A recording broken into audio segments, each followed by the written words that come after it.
यहां से मार्केट मैंने शॉर्ट किया हुआ है और मार्केट अभी भी नीचे ही चलता चला जा रहा है। आप देखो, मैंने अपनी लाइफ के सबसे बड़े प्रॉफिट फेयर वैल्यू गैप पर ट्रेड करके बनाए हैं और इस वीडियो में मैं आपको सब कुछ स्टेप बाय स्टेप बताने वाला हूं, तो बिल्कुल भी स्किप मत करना इस वीडियो को, पूरा एंड तक देखना। मैं आपको बताऊंगा एक वैलिड फेयर वैल्यू गैप क्या होता है, फेयर वैल्यू गैप को ट्रेड कैसे करना है, प्लस निफ्टी में स्पेशली फेयर वैल्यू गैप को कैसे ट्रेड करते हैं। तो चलिए शुरू करते हैं। ये मैंने एक फेयर वैल्यू गैप मार्क कर रखा है, ये मैंने एक और फेयर वैल्यू गैप मार्क कर दिया है, ये मैंने एक और फेयर वैल्यू गैप मार्क कर दिया है। अब इन तीनों फेयर वैल्यू गैप में से वैलिड कौन सा है, हमें ट्रेड किस पर करना है, हमारे स्टॉप लॉस हिट ना हो, वो कौन सा फेयर वैल्यू गैप है जिससे मार्केट तुरंत से रिवर्सल ले लेता है, ये हमें समझने में बड़ी दिक्कत आती है। तो चलिए आज मैं आपको ये वैलिड इनवैलिड का पूरा किस्सा ही खत्म कर देता हूँ। फेयर वैल्यू गैप पर ट्रेड करने से पहले हमें फेयर वैल्यू गैप समझना पड़ेगा कि फेयर वैल्यू गैप बनता कैसे है, राइट। तो मैंने मान लो मार्केट नीचे जा रहा था, यहां से मार्केट ऊपर आ रहा था और मार्केट नीचे जाते जाते मार्केट ने एक ये बहुत बड़ी कैंडल बनाई और इसके बाद एक कैंडल बनाई जो इसकी फॉलोइंग कैंडल थी और एक ये कैंडल ऊपर की थी। तो ये जो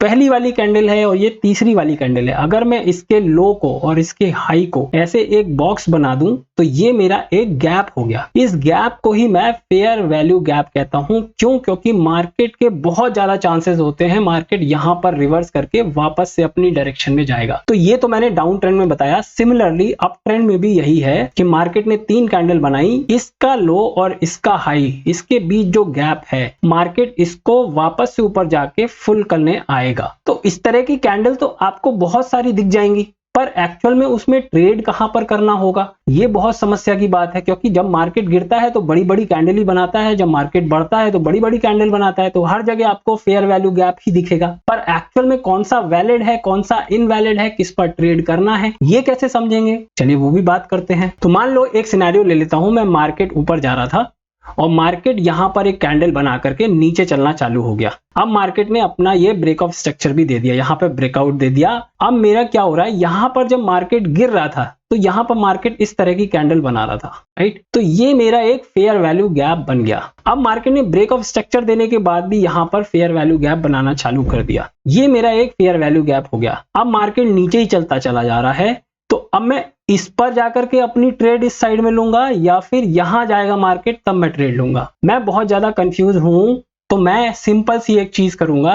जब भी मार्केट इस तरह से मूव कर रहा है, मार्केट पहले अप ट्रेंड में चल रहा था फिर डाउन ट्रेंड में चल रहा है, तो जो सबसे ऊपर वाली कैंडल है, मतलब मैंने पिछले वीडियो में आपको ऑर्डर ब्लॉक समझाया था, तो ऑर्डर ब्लॉक के सबसे नजदीक जो फेयर वैल्यू गैप होगा वो मेरा एक वैलिड फेयर वैल्यू गैप होगा और बहुत ज्यादा पोटेंशियल होगा उसके अंदर। एक कंडीशन तो ये हो गई मेरी। दूसरी कंडीशन क्या है, फेयर वैल्यू गैप अगर बनता है उसके बाद मार्केट को एक बार ब्रेक ऑफ स्ट्रक्चर देना जरूरी है, मतलब के ब्रेकआउट एक बार जरूरी है अपने लो का। अगर नीचे चल रहा है तो अपने लो का और ऊपर चल रहा है तो अपने हाई का। यहां पर मार्केट फेयर वैल्यू गैप बनाएगा, एक बार ब्रेक ऑफ स्ट्रक्चर देगा, उसके बाद अगर आता है तब मैं यहां पर ट्रेड करूंगा। ठीक है, समझ गए। तो मेरी दो कंडीशन हो गई, एक तो ये ऑर्डर ब्लॉक के पास में बनना चाहिए और दूसरी कंडीशन फेयर वैल्यू गैप बनने के बाद एक बार ब्रेक ऑफ स्ट्रक्चर होना जरूरी है। इस तरह से मैं वैलिड मार्क करूंगा, बाकी सारे मेरे लिए इनवैलिड हो जाएंगे। एक बार मुझे वैलिड इनवैलिड पता चल गया, अब मैं देखता हूं ट्रेड कैसे करते हैं फेयर वैल्यू गैप पर। मैंने वही एग्जांपल ले लिया जहां पर मैंने तीन फेयर वैल्यू गैप मार्क किए थे, एक ये फेयर वैल्यू गैप है, एक ये फेयर वैल्यू गैप है और एक ये फेयर वैल्यू गैप है।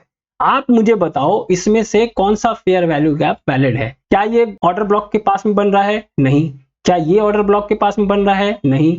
क्या ये ऑर्डर ब्लॉक के पास में बन रहा है? यस। ऑर्डर ब्लॉक कहां है? ये कैंडल मेरी ऑर्डर ब्लॉक की है, क्योंकि मार्केट ऊपर जा रहा था और इसके बाद मार्केट नीचे आना चालू हुआ, तो जो लास्ट कैंडल थी मेरी वो ऑर्डर ब्लॉक हो गई। ऑर्डर ब्लॉक के सबसे पास ये वाला फेयर वैल्यू गैप है, तो यही एक मेरा वैलिड है। अब जब भी मार्केट इस फेयर वैल्यू गैप में आएगा मैं उसका बिहेवियर देखूंगा। अगर मार्केट इसे तोड़ करके ऊपर चलता है तो ये मेरा इन्वर्टेड फेयर वैल्यू गैप बन जाएगा, IFG बन जाएगा। जैसे प्राइस एक्शन में होता है कि रेजिस्टेंस सपोर्ट का काम करने लगता है, सपोर्ट रेजिस्टेंस का काम करने लगता है, अगर एक बार ब्रेक हो जाता है तो उसी तरह से अगर फेयर वैल्यू गैप को मार्केट ने तोड़ दिया तो ये फेयर वैल्यू गैप एक सपोर्ट का काम करेगा। तो जब भी मार्केट ऊपर जाएगा और वापस से इस फेयर वैल्यू गैप में आएगा तो मैं यहां पर ऊपर की ट्रेड लूंगा। समझ गए। अगर मार्केट इसे नहीं तोड़ता है और वापस से नीचे चलता है तो जैसे ही मार्केट इसे ब्रेक करके क्लोज देगा मेरी ट्रेड यहां पर इनिशिएट हो जाएगी, मैं यहां पर ट्रेड ले लूंगा। अब देखो मैंने यहां पर ट्रेड लिया और मेरा मार्केट कितना अच्छा मूव किया है नीचे, मार्केट नीचे जा रहा है। अब मार्केट फिर से फेयर वैल्यू गैप पर आया और मार्केट ने यहां पर क्लोज तो दिया पर वापस से रिवर्स होकर के नीचे आ गया। अब कहोगे सर यहां पर हम कैसे पता करेंगे, क्योंकि मार्केट ने क्लोज तो दे दिया है तो हम तो ऊपर की ट्रेड प्लान करेंगे। नहीं,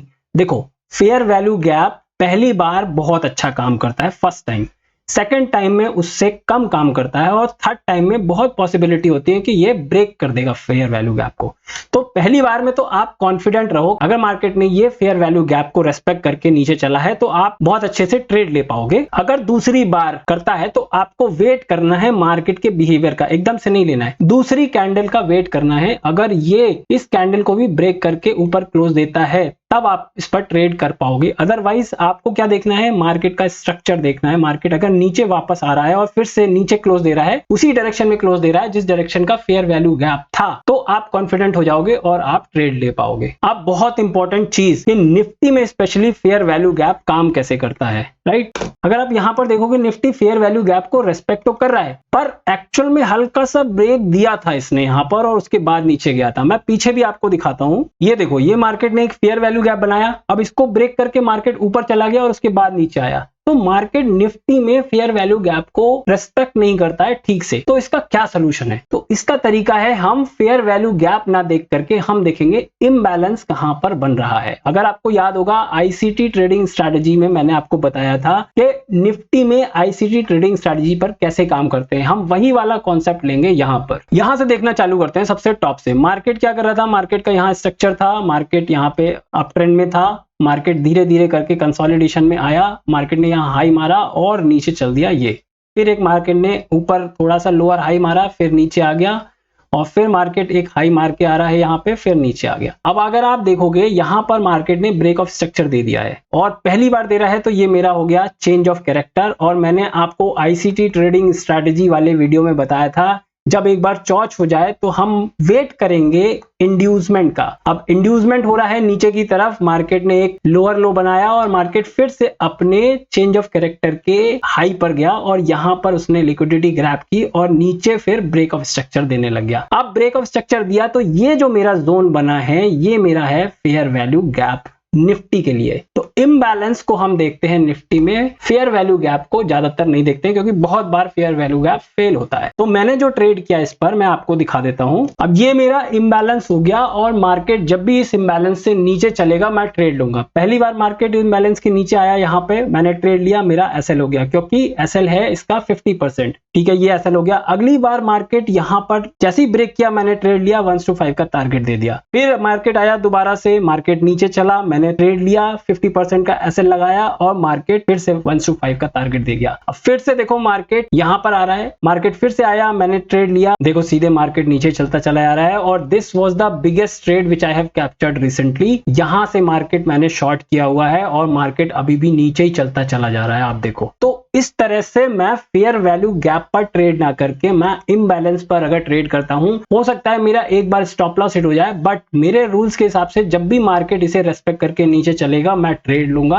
50% का मेरा एसएल रहेगा इसकी रेंज का और 1/5 का मेरा टारगेट रहेगा। अगर मेरे पास कोई ट्रेलिंग एसएल का रूल है तो मैं उस ट्रेलिंग एसएल के रूल को फॉलो करूंगा जिससे कि मैं इस तरह के मूव कैप्चर कर सकता हूं जैसा कि मैंने आपको अभी यहां पर दिखाया है। तो बस दोस्तों आज के लिए इतना ही। अगर वीडियो पसंद आया हो तो चैनल को सब्सक्राइब करना और वीडियो को लाइक करके मुझे कमेंट करके बताना कि आपको इस ट्रेडिंग स्ट्रैटेजी में क्या सीखने को मिला।